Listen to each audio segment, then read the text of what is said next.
Assalamualaikum warahmatullahi wabarakatuh. Sebelumnya, perkenalkan saya Mutiara Rizky Putri Wayuni dengan NIM 2306064, Prodi Ekonomi Pembangunan. Di sini saya akan mempresentasikan materi bab 9 mata kuliah Teori Ekonomi Makro 2 tentang pengantar fluktuasi ekonomi. Nah, langsung saja.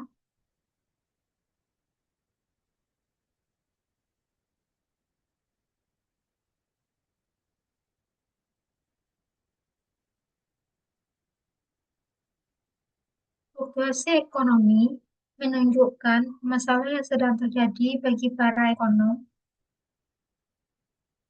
dan pembuat kebijakan.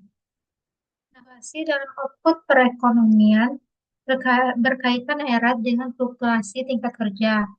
Nah, ketika perekonomian mengalami penurunan dalam jumlah output dan peningkatan dalam jumlah pengangguran, maka perekonomian dikatakan berada dalam masa resesi. Nah, resesi terakhir terjadi pada tahun 2022 yang yaitu pada kuartal pertama dan ketiga di tahun tersebut GDP real turun dari kuartal sebelumnya yang mengindikasikan adanya penurunan pada produksi output barang dan jasa dalam perekonomian. Nah, ekonom juga menyebutkan bahwa fluktuasi jangka pendek pada output dan pengangguran sebagai siklus bisnis atau business cycle.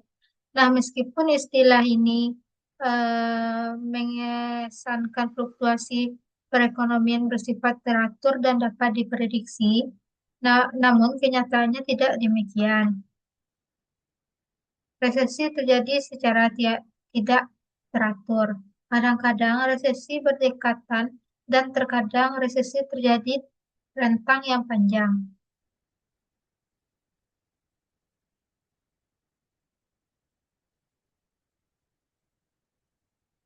Nah, selanjutnya masuk ke subbab 9.1 tentang fakta tentang siklus bisnis. Di sini terdapat poin GDP dan komponennya. Nah, produk domestik bruto atau GDP mengukur pendapatan dan pengeluaran total pada perekonomian. Karena GDP adalah ukuran paling luas dan untuk keseluruhan kondisi perekonomian. GDP menunjukkan tempat alamiah untuk memulai analisis tentang siklus bisnis. Nah, pada gambar 99.1 di samping, menunjukkan pertumbuhan rata-rata sebesar 3,5%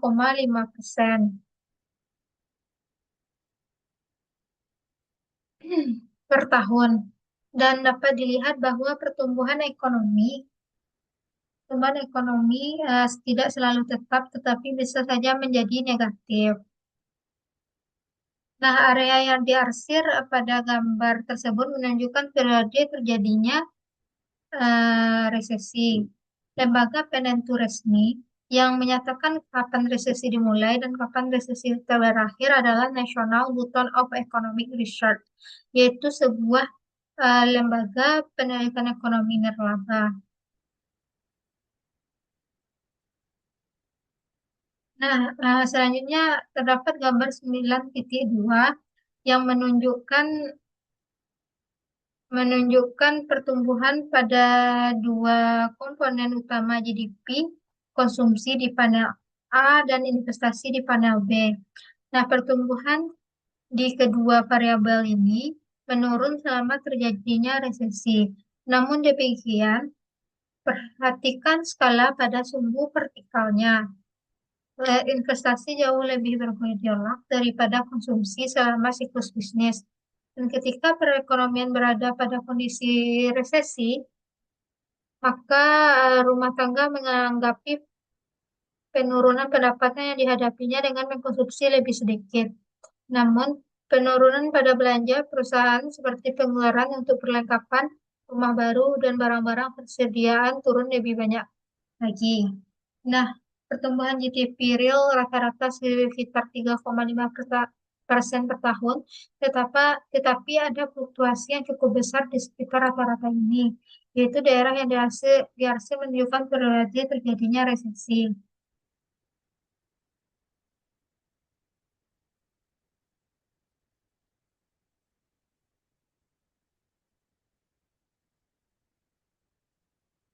Selanjutnya, ya, tentang pengangguran dan hukum Okun.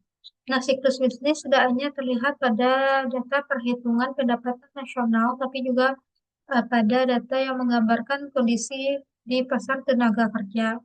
Nah, gambar 9.3 di samping menunjukkan tingkat pengangguran sejak tahun 1970 kembali dengan area terbayang yang menggambarkan periode selama terjadinya resesi. Dapat dilihat bahwa pengangguran meningkat setiap terjadinya resesi. Dan pengukuran pasar tenaga kerja lainnya menunjukkan cerita yang tidak jauh berbeda.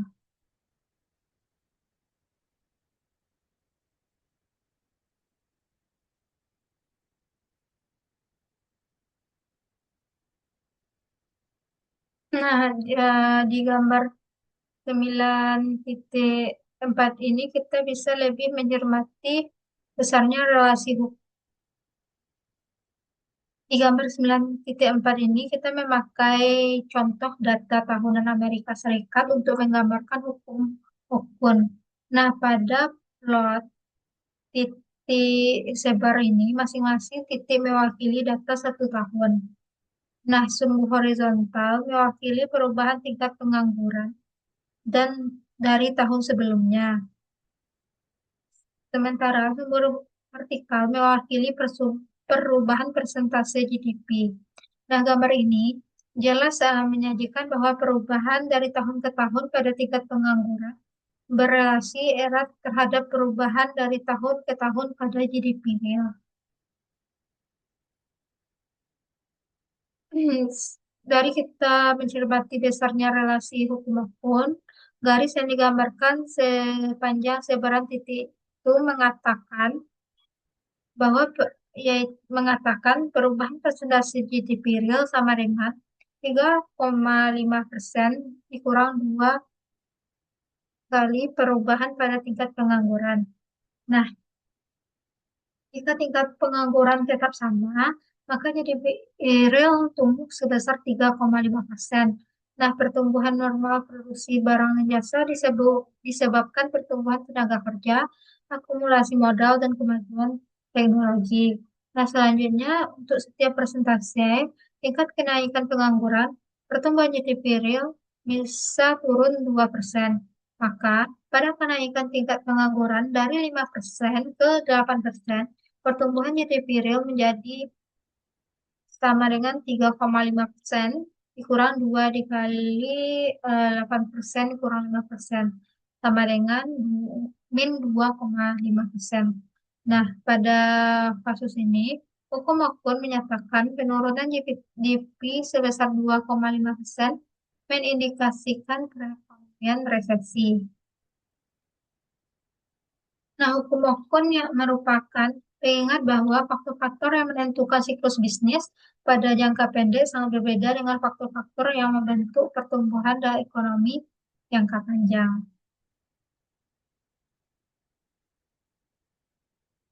Selanjutnya, indikator-indikator ekonomi utama. Yang pertama yaitu rata-rata minggu kerja produksi bagi pekerja di sektor manufaktur. Nah, karena perusahaan biasanya menyesuaikan jumlah jam kerja dari pekerja yang ada sebelum mengontrak atau memecat pekerja, rata-rata jam kerja mingguan adalah indikator utama dari perubahan pegawai. Minggu kerja yang lebih panjang menandakan bahwa perusahaan meminta pegawainya untuk bekerja lebih lama karena mereka mengalami permintaan yang cukup banyak pada A. Selanjutnya yaitu rata-rata klaim mingguan pada asuransi pengangkutan yaitu atau average annual weekly claims for employment insurance, yaitu jumlah penduduk yang mengajukan klaim baru Pada sistem asuransi pengangguran adalah salah satu indikator tercepat yang dapat menjelaskan kondisi pasar tenaga kerja. Nah, seri data ini dibuat terbalik dalam perhitungan indeks indikator petunjuk sehingga peningkatan pada jumlah data menurunkan indeks. Selanjutnya yaitu pesanan baru barang-barang modal non-pertahanan atau new orders more defense capital goods, yaitu data ini serupa dengan data yang sebelumnya, tapi lebih buruk untuk barang-barang investasi daripada barang-barang konsumsi dan menjelaskan indikator yang sama. Selanjutnya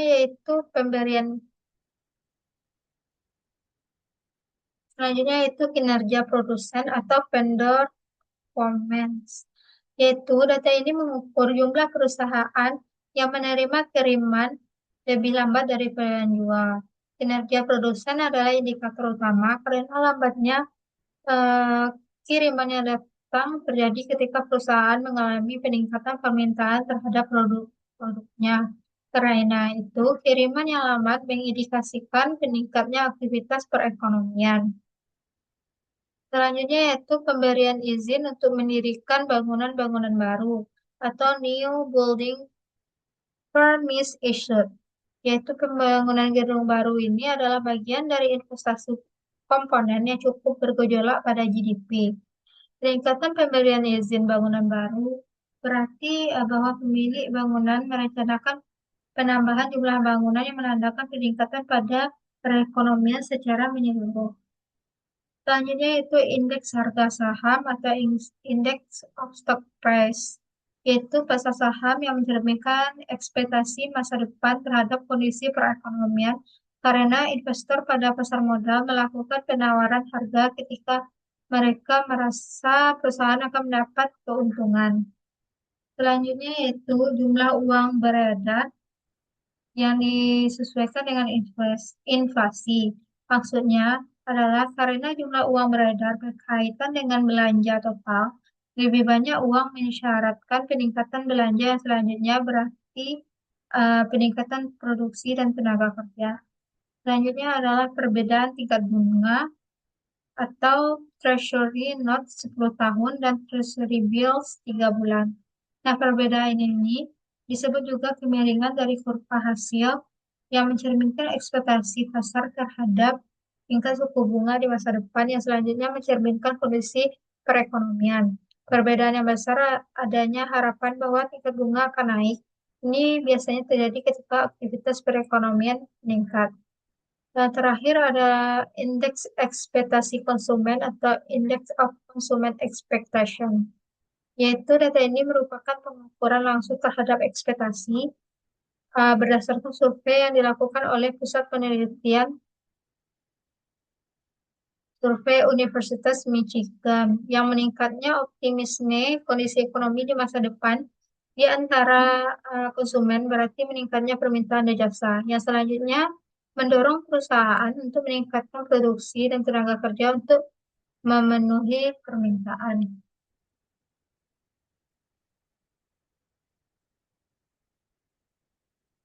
Selanjutnya, bab 9.2 tentang horizon waktu dalam makroekonomi.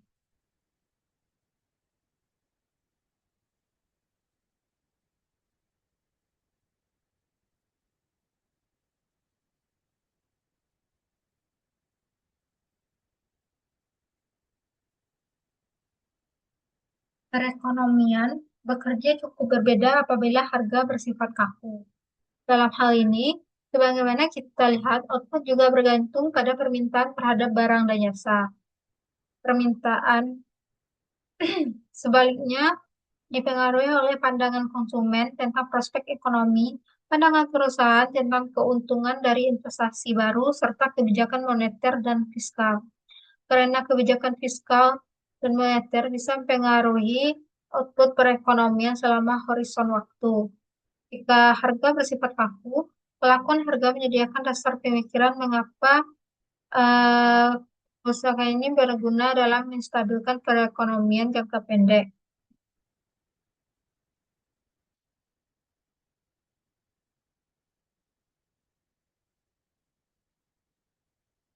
Model fluktuasi ekonomi ini harus memperhitungkan kelakuan harga jangka pendek ini. Kita akan melihat bahwa kegagalan harga untuk menyesuaikan dengan cepat dan utuh berarti bahwa dalam jangka pendek output dan kesempatan kerja harus melakukan beberapa penyesuaian. Dengan kata lain, selama warisan waktu ketika harga bersifat laku, dikotomi klasik tidak lagi berlaku, yaitu variabel-variabel nominal bisa mempengaruhi variabel-variabel real, dan perekonomian bisa menyimpang dan equilibrium yang diprediksi oleh model klasik.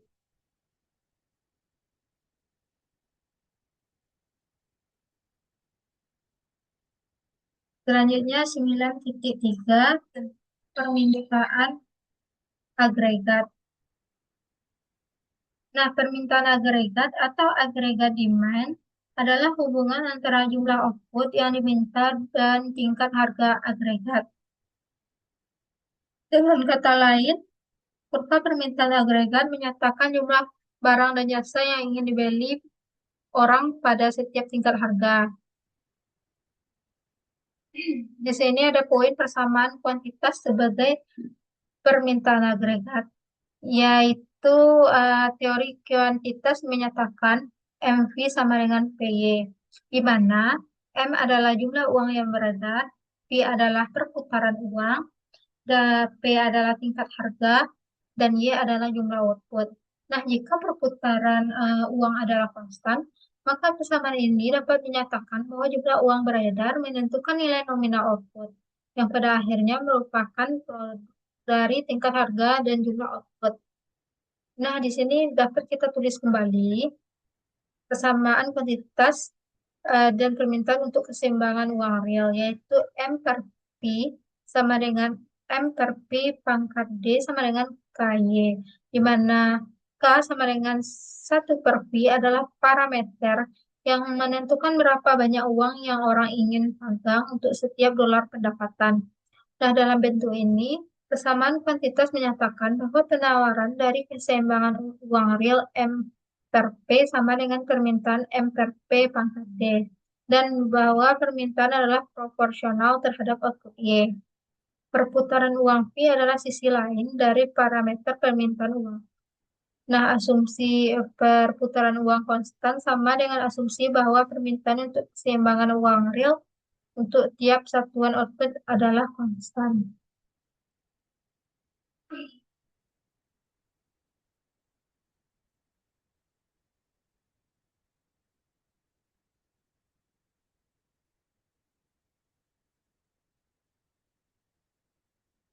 Nah, di gambar 9.5 ini menunjukkan kombinasi P dan Y yang memenuhi persamaan kuantitas yang mempertahankan M dan V konstan. Kurva yang menurun ke bawah ini disebut kurva permintaan agregat.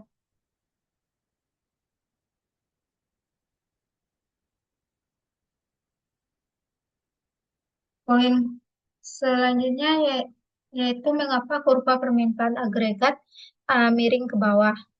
Nah, jika di sini, jika output lebih tinggi, orang-orang yang terlibat dalam lebih banyak transaksi dan membutuhkan keseimbangan real yang lebih tinggi, M per P. Untuk jumlah uang beredar yang tetap, M, keseimbangan real yang lebih tinggi menunjukkan tingkat harga yang lebih rendah.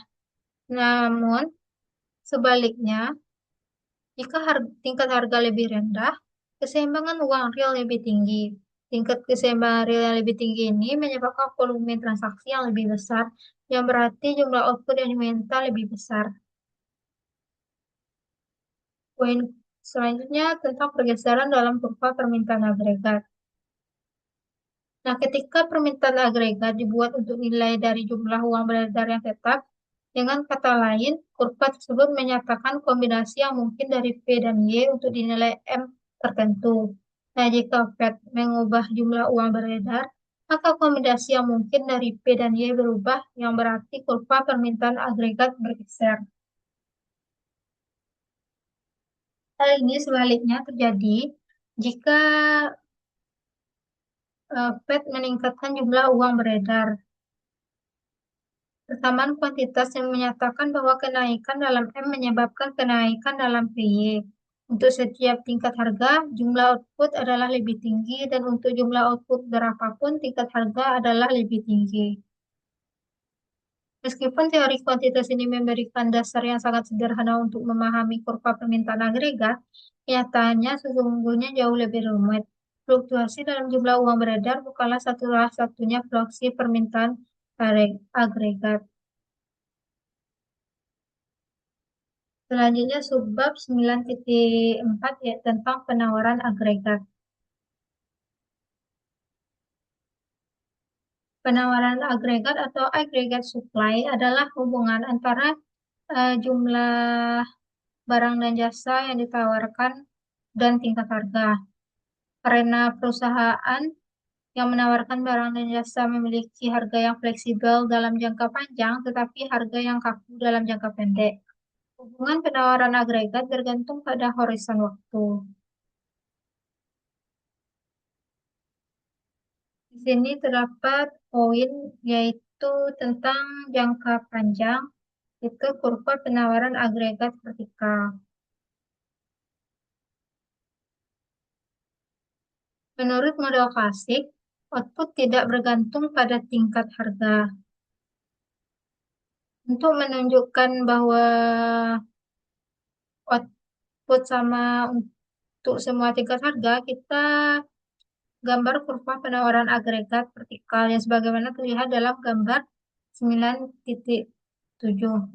Pada jangka panjang, di sini perpotongan antara kurva permintaan agregat dengan kurva penawaran agregat vertikal menentukan tingkat harga. Jika kurva penawaran agregat adalah vertikal, maka perubahan dalam permintaan agregat mempengaruhi harga tetapi tidak output.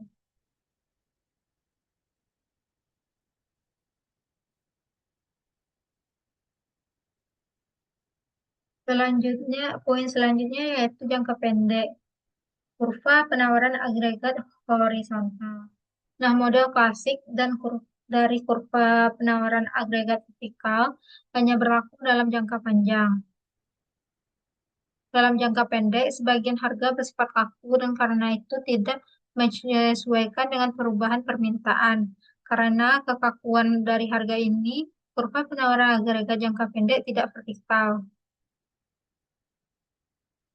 Equilibrium jangka pendek dari perekonomian adalah perpotongan kurva permintaan agregat dan kurva penawaran agregat jangka pendek horizontal ini.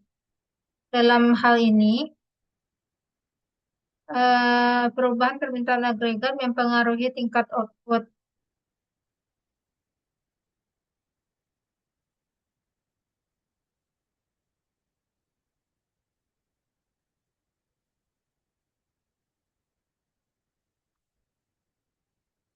Selanjutnya, poin dari jangka pendek ke jangka panjang.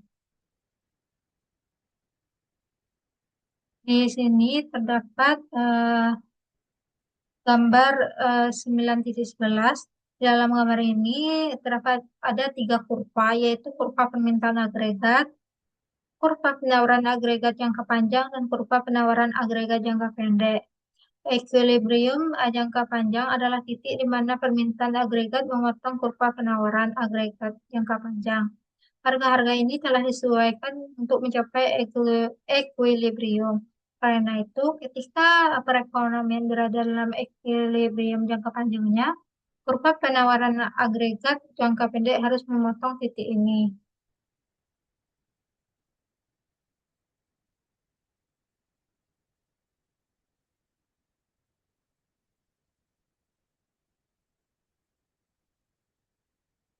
Selanjutnya, subbab 9.5 tentang kebijakan stabilitas. Nah, fluktuasi dalam keseluruhan perekonomian berasal dari perubahan penawaran agregat atau permintaan agregat. Para ekonom menyebut perubahan eksogen dalam kurva ini sebagai guncangan atau shock terhadap perekonomian.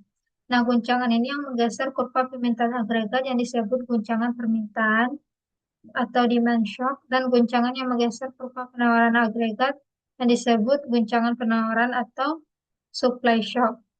Nah, guncangan ini mengurangi kesejahteraan ekonomi dengan mendorong output dan kesempatan bekerja jauh dari tingkat alamiah. Salah satu tujuan dari model penawaran agregat dan permintaan agregat adalah menunjukkan bagaimana guncangan yang menyebabkan fluktuasi ekonomi. Para ekonom menggunakan istilah kebijakan stabilisasi atau stabilization policy untuk mengacu tindak kebijakan yang bertujuan mengurangi tekanan fluktuasi ekonomi jangka pendek. Karena terjadi fluktuasi output dan kesempatan kerja di sekeliling tingkat alami jangka panjangnya. Kebijakan stabilisasi memperkecil siklus bisnis dengan mempertahankan output dan kesempatan kerja sedekat mungkin pada tingkat alamiah. Di sini ada poin tentang guncangan pada permintaan agregat. Nah, jika jumlah uang beredar tetap konstan, maka kenaikan perputaran menyebabkan pengeluaran normal meningkat dan kurva permintaan agregat bergeser ke kanan. Seperti terlihat pada gambar 9.13. Dalam jangka pendek, kenaikan permintaan meningkatkan output perekonomian menyebabkan perekonomian mengalami booming. Dengan harga lama, perusahaan sekarang menjual lebih banyak output. Karena itu, perusahaan memperkerjakan lebih banyak pekerja, meminta para pekerja untuk lembur, dan mengejut penggunaan pabrik sama serta peralatan mereka.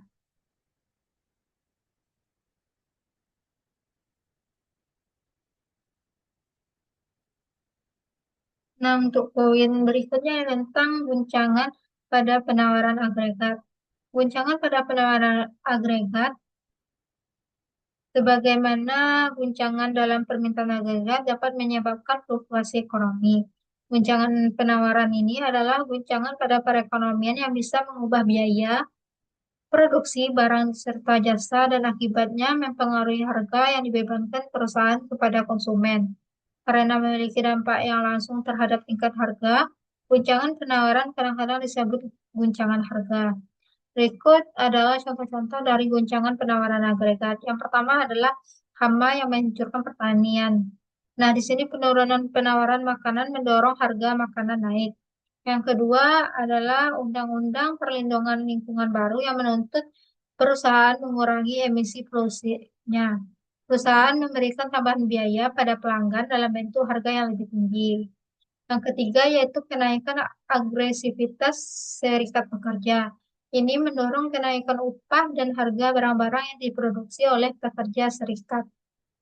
Yang keempat atau terakhir adalah organisasi kartel yang minyak internasional. Dengan membatasi persaingan, produsen minyak utama bisa meningkatkan harga minyak dunia.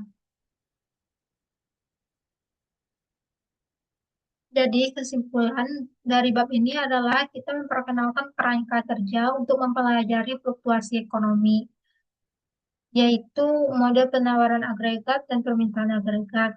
Model ini dibangun atas asumsi bahwa harga bersifat kaku dalam jangka pendek dan fleksibel dalam jangka panjang. Hal ini menunjukkan bagaimana guncangan terhadap perekonomian menyebabkan output untuk sementara menyimpang dari tingkat yang ditunjukkan oleh model klasik.